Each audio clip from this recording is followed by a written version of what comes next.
যে বিয়ে করে কি লাভ আছে, বিয়ে করে কি পাবেন। আল্লাহ রাসূল সাল্লাল্লাহু আলাইহি ওয়াসাল্লাম বলেছেন, মানুষেরা যখন বিয়ে করে, আল্লাহ নবী বলেছেন দুটা তার লাভ আছে। ফাইন্নাহু আকাজ্জু লিল বাসরে ওয়া আহসানু লিল ফারজে। মানুষ যখন বিয়ে করে তার দুখানটা লাভ হয়। একটা লাভ হলো তার চোখ দুটা নামতে হয়ে যায়, আর 2 নম্বর লাভ নিজের সারামগার হেফাজত হয়। ওই যে হাজি মৌলানা চায়ের দোকানে বসে আছি আর সবটা 3টে 4টে ছেলের বাপ, আর একবারে খুব সুন্দর একটা মাল রাস্তাতে হেঁটে চলেছে, সবাই যাওয়ার দিকে দেখছে যে মৌলানা তো চোখটা কেন করে নামতে হইলো, এটা গুনাহ হয়ে গেল, পাপ হয়ে গেল। আল্লাহর নবী বলেছেন, হযরত আলী কালী রে, তোমার যদি একটা বেটি ছেলের দিকে ওয়াপার বেটি ছেলের দিকে নজর পড়ে গেল, তুমি চট করে নজরটাকে তুমি হটিয়ে লাও, কারণ একবার দেখা আল্লাহ মাফ করবেন, বারবার দেখাকে মাফ করবেন না।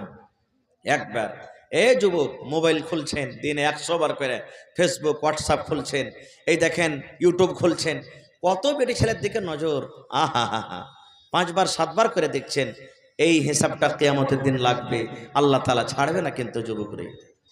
তাহলে 1 নম্বর লাভ যে চোখ নিচে হবে, 2 নম্বর লাভ সুবহানাল্লাহ সারামগার হেফাজত হবে। আল্লাহ রাসূল বলেছেন, একটা পুরুষ চোখ চলে গেল, একটা পুরুষ বাজারে চলে গেল, কামে কাজে মাঠে ময়দানে চলে গেল, রাস্তায় হাঁটতে হাঁটতে হাঁটতে একটা সুন্দর মেয়ে ছেলের দিকে তার নজর পড়ে গেল। ওরে আল্লাহ, হাদিসের কথা বলি, ওই লোকটা পুরুষটা যুবকটা রাস্তাতে হাঁটে, একটা সুন্দর মেয়ে ছেলের দিকে তার নজর পড়ে গেল। এবার মেয়ে ছেলের দিকে তার মনটা টানছে, আহারে ওই এটা মনে হয় আমার স্ত্রী হতো তো কত ভালো হতো, এটা যদি আমার বিবি হতো তো কত ভালো হতো, এই মন খান টেনে গেল। নবী বলেছেন, যুবক রে, তুমি আর ওখানে থাকিও না, তুমি আর ওই বাজারে তুমি আর যেও না, ওই তুমি কামে আর যেও না, তুমি ওইখান থেকে তাড়াতাড়ি করে ঘুরে বাড়ির দিকে রওনা হয়ে যাও, বাড়ির দিকে তুমি চলে যাও, তাড়াতাড়ি করে বাড়ির দিকে চলে যাও। আর তোমার স্ত্রী যে বাড়িতে আছে, তোমার স্ত্রীকে তুমি ঘরের দিকে তাড়াতাড়ি করে নিয়ে চলে যাও।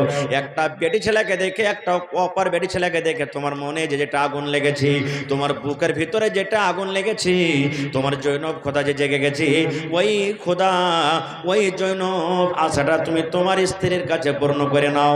কারণ নবী বলেছেন, উম্মত, একটা অপর বেটি ছেলেকে দেখে তোমার মনে যেটা জ্বালা লেগেছে, ওই জ্বালাটা তোমার স্ত্রী ঠান্ডা করতে পারবে, ওই জ্বালাটা তোমার স্ত্রী দূর করতে পারবে, তাছাড়া দুনিয়ার কোনো মানুষ দূর করতে পারবে না।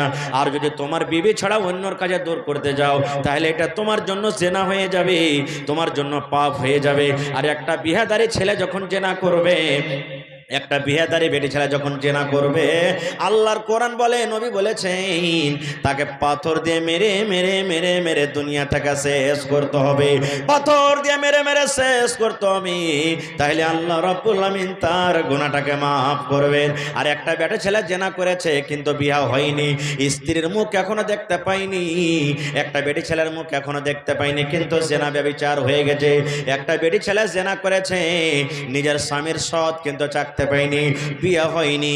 ও বিবাহিত বেটা ছেলে, ও বিবাহিত বেটি ছেলে জেনা ব্যভিচার করেছে, এবার জেনা করার পর আল্লাহ রাব্বুল আলামিন কোরআনে বলেন, বান্দারে, ইয়ারকে পাপ হয়েছে, গুনাহ হয়েছে, এই পাপটা অতক্ষণ পর্যন্ত দূর হবে না যতক্ষণ পর্যন্ত 100 করে তারাকে কোড়া না মারা হবে। আজকে আমাদের সমাজে কোড়া মারা হয়, ওরে আল্লাহ 5 খান 10 খান করে কমচে নিয়ে নিয়েছি, এই যে ধুলা ঝাড়া করে মারি না, মারি 5 বার কমচি ধরে মাইরে দিলে 5 খান হয়ে গেল, 100 কোড়া মারতে হবে, 10 খান কমচি কেটেছি, ওরে আল্লাহ রে, 10 খান কমচিতে একবার মেরে দিলে 10 খান কিনতে হয়ে গেল। এরকম হয়েছে না, হয় না? জেনা ব্যভিচার হয়েছে রে বন্ধু। আমি একটা টাকাওয়ালা পয়সাওয়ালা মানুষ একটা গরিবের সাথে জেনা করেছি, ওরে আল্লাহ, আমি তাকে বিয়ে করব না, আমি গুন্ডারাকে কিনে নিলাম, অন্য অন্য মানুষরাকে কিনে নিলাম, আর কিনে দলটাকে ভারী করে 2, 4, 5 লাখ টাকা দিয়ে আমি মামলাটাকে হল করে দিলাম। ওরে আল্লাহ, রে বন্ধু শুনে নেন, আল্লাহর কোরআন বলছেন, দুনিয়ার মানুষে বিবাহিত নর নারী যদি জেনা ব্যভিচার করে, ওর গুনাহ অতক্ষণ মাফ হবে না, মাফ হবে না, যতক্ষণ পর্যন্ত ওকে পাথর দিয়ে মেরে মেরে মেরে শেষ না করা হবে। আর একটা অবিবাহিত ছেলে এবং মেয়ে যদি বিয়ে করে, তাইলে লোকজন যতটি জালসা শুনতে এসেছে, এই মতো চকের ভিতরে তাকে নিয়ে যেতে হবে, গলিতে নিয়ে যেতে হবে, গ্রামে গ্রামে এলান করতে হবে, অমুক ছেলে অমুক মেয়ে জেনা করেছে, তাকে দর্রা মারা হবে রে, তাকে কোড়া মারা হবে, তোমরা এক জায়গাতে হয়ে যাও সমস্ত লোকের সামনে। আল্লাহর কোরআন বলছেন তারাকে লাঠি কোড়া মারতে হবে, আর এখান করে মারতে হবে। 100 কোড়া মারতে মারতে মরে যায় কিংবা বেঁচে যায়, আপনাকে আমাকে কিন্তু দেখতে হবে না। কিন্তু হ্যাঁ, আমরা হিন্দুস্তানের মাটিতে বাস করছি, তো মেলা জায়গাতে দেখেছি একটু যদি জোর করে কোড়া মেরে দেন, তো পরের দিন আপনার পরে কেস করে দিবে, মারনেওয়ালার পরে কেস করে দিবে, এরকমও ঘটেছে ভাই আমার। তাহলে এটা হলো শরীয়ত, এটা হলো শরীয়ত।